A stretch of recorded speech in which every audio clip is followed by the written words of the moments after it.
Three reasons the Lions have a chance at winning the division. There's no chance this year. How dare you? There's no chance this year. This year. Not in the future. In the future, we have a shot.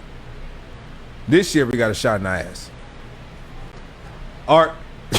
You like that one, Kennedy? There we go. Do you know here the funny thing is, Joique? Can I interrupt you just for a second? When the Lions go 5-12 this year, not if, when, I wonder how many of these people that are singing the praises of Dan Campbell are going to turn on him. I'm serious. I wonder. I'm being very serious because it's like, you know the people that's going to turn on him. I like the guy. You know the people that's going to turn on him.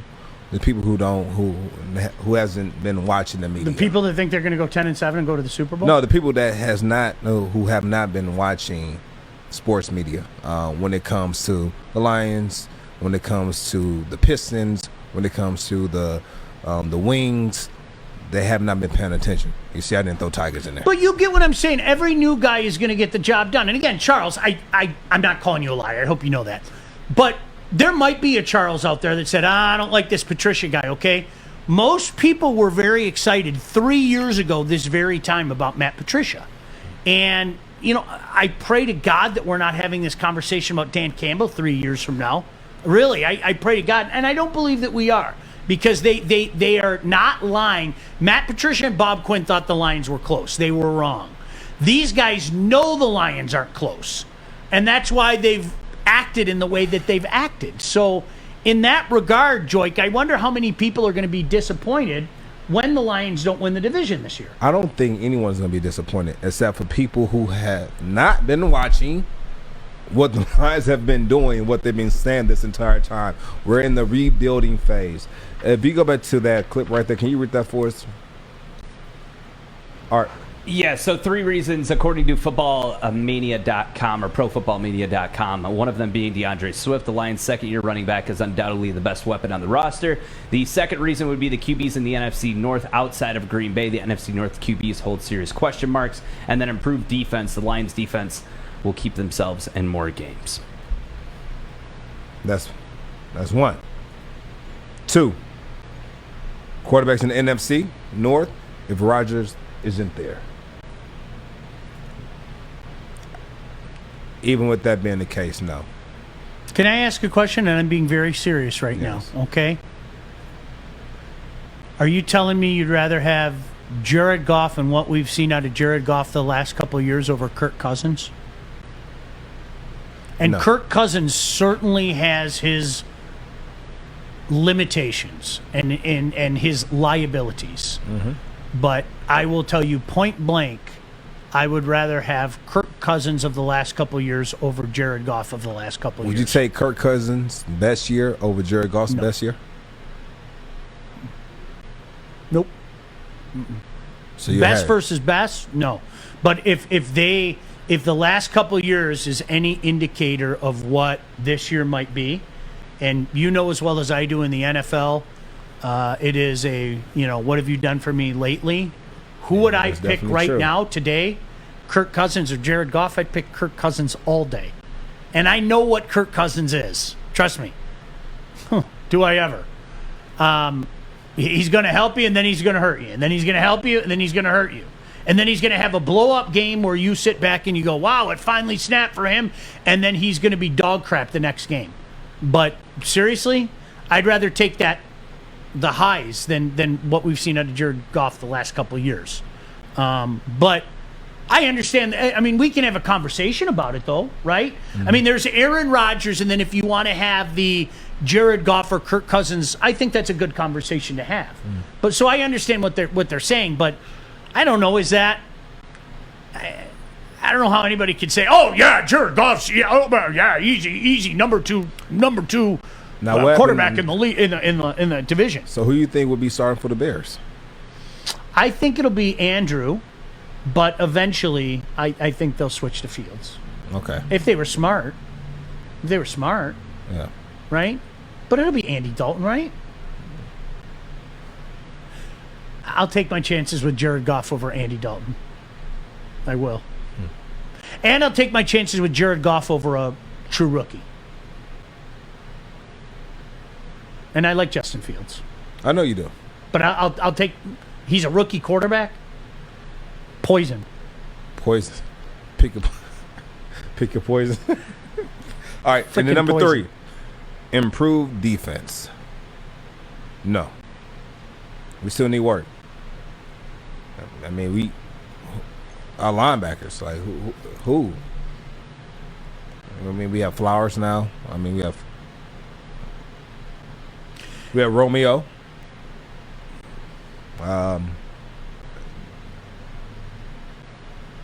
You know I'm why they're sorry. going to be better? Scheme. I'm sorry. And they can't be worse. That's Hey, you know what they say? It's only up from here. yeah. That's where it's at. All right. There's no doubt about it. What's That's up, where Kennedy? it's at. Kennedy's raising her hand now. Look at that. Well, thanks. So someone commented, even if Rodgers is there, with the relationship going on, do you really think he would ball out for the Packers organization? Joique, I feel like you can speak to this. I mean, I feel like you can't be somewhere without it eventually pissing you off. But do you think Rodgers would ruin his own legacy just because he's mad at the Packers? No. No He's way. not gonna do that. No way. No Yeah, way. that's No right. way. He would. I don't think any player. Now, I've had certain players who were on teams that they didn't want to be on, and I can remember one incident where I came in a locker room, and I'm not gonna say what year it was because you guys you might know the person. I go in the locker room, and they grab all the running backs, they grab the fullbacks, they bring us in this tight little conference huddle, and they said, "Listen, I need all of you guys to go up to the head coach's office and the GM office together and tell them that I am a cancer in this running back room. I need y'all to team up and go tell them I'm a cancer. I got to get out of here." And no, I'm not. This is not a joke. I think I know this story. He was serious. He said, "I need y'all to go up there, tell them I'm a cancer, and I don't need to be here. We need him out. We need him out. I need y'all to band together now." And and that's when I realized, no matter how much they're paying you, if you're not happy, you're not happy. And so even with him saying that, he would still go out and he would ball out. Because at the end of the day, when you go out there, whatever you put on film, not only your team, but 31 other teams are looking at that film. And at the end of the day, it's going to hurt your paycheck down the line. So he's not going to do that. Did you hear that line? Did you hear that line? Did you hear the wisdom Let's keep the content going. Got 2 minutes before break, guys. that Mr. Bell just threw on you? By the way, can we drop the Aaron Rodgers is leaving the NFC North stuff? Can we? Are we at the point yet where we can drop that fantasy? Can we drop it? Can we? Are we cool? Can we drop that?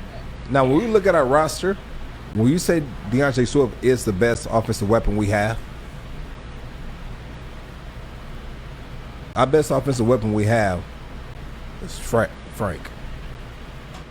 It's Frank Ragnar. That's the best offensive weapon we have right now. You know what? I'm going to say it again. I think we're dissing Hawk a little bit. I really think that T.J. Hawkinson's going to have a monster year. I really, truly, No, we're not. really do. I like Hawkinson. I'm not talking to you. Oh. I'm just saying when people just automatically say DeAndre Swift is the best offensive weapon we have, and if we're talking about talent position players, no diss to Frank, because clearly he's, when you can say, "Hey, I'm the best at my position," that's saying something. Are we sure that DeAndre Swift is, and what TJ Hawkinson can bring to this team? And I told you, I love TJ Hawkinson. I love the guy, because any guy that, when you come into the league, and he sat down with us when he was a rookie after he got drafted, Joique, and big dude. And I saw him a year later. He looked like a different human being. Mad respect. Dude that came, you know what? He did, hey, I made it. I can just go. I mean, literally, he got huge. His neck just like everything about him. And I'm sure you saw the pictures of his guns. I mean, my man got huge. And when you can physically and visibly notice it, like mad respect. This is a guy that's willing to do whatever it takes to be a stud. And you heard the stories. He asked Kittle, and he worked with Kittle, and I like Hawk. I'm not sleeping on Hawk. DeAndre Swift, phenomenal. He can do a myriad of things for you, but I'm not. Look at that, dude. Look at that. Big man. My man got buff. I think we need to drop the pipe dream that Aaron Rodgers is leaving Green Bay, though, don't we? He's not going anywhere. He's not going anywhere. Not right now. Not at this point in time. Now that we've hit mid-July, he's not going anywhere. The last comment, I saw a comment yesterday where he said, I want to make sure I get it right, so I'm paraphrasing, but he said something along the lines of, well, I'm going to consider my next move. You know what his next move is? He'll be at camp. That's his next move. He'll be at camp. Where are you going to go now? Do you honestly think at his age now, what is he, 37, 38? Do you honestly think that Aaron Rodgers is going to... 36, 37, yeah, right. Do you honestly think he's going to sit out a year? He's just going to sit out a year and play that card at this point in his career. He could. It's the end of his career if he does that. You think so? At this age, absolutely. No way. No way. You mean Dude, to tell me... Your body. Okay, Tom Brady? He didn't sit out a year. I'd love to see if Tom Brady sat out a year, how that would work. I'm going to tell you right now. Do you know how many... Here, I'll give you an example. Aaron Rodgers sits out 1 year. He's 37. He'll be 38 this year. Yeah. Do you know how many careers in the National Hockey League ended because they had the lockout in 04-05? Ended. Guy sat out a year. You can't do it. Give me a top three player. Give me a top three player at his position who sat out a year and came back, or who career halted. I can't. You talk about a guy who's arguably top three quarterbacks in the NFL right now. He's been a top NFL quarterback in the NFC North since he started. Who will be 38, going on 39, and he didn't play a year? He's staying in shape. He'll continue to watch film. When the arm goes, though, the arm goes. Tom Brady is the outlier. I watched Peyton Manning's arm turn into literal spaghetti. The man couldn't throw at the end of his career. Peyton Manning never had a strong arm to begin with, ever. Joy, there's a difference between having an arm where you can throw a deep ball and being spaghetti. Please tell me you understand that. The man couldn't throw. At all. He really couldn't at the end of his career. But that's what I'm saying, though. That's what I'm saying. He never had a strong arm. He never had... I would rather have the Peyton Manning that can throw than the guy that couldn't throw, though. That's true. I'm talking about compared to Aaron Rodgers. I don't think he's going to have that issue. So what if Aaron Rodgers' arm, like Drew Brees? I mean, there was a distinct difference between Drew Brees, who again didn't have a strong arm, and what he did last year. Defenses knew this guy wasn't throwing over 15 yards. I mean, it just wasn't happening. That's never been his game.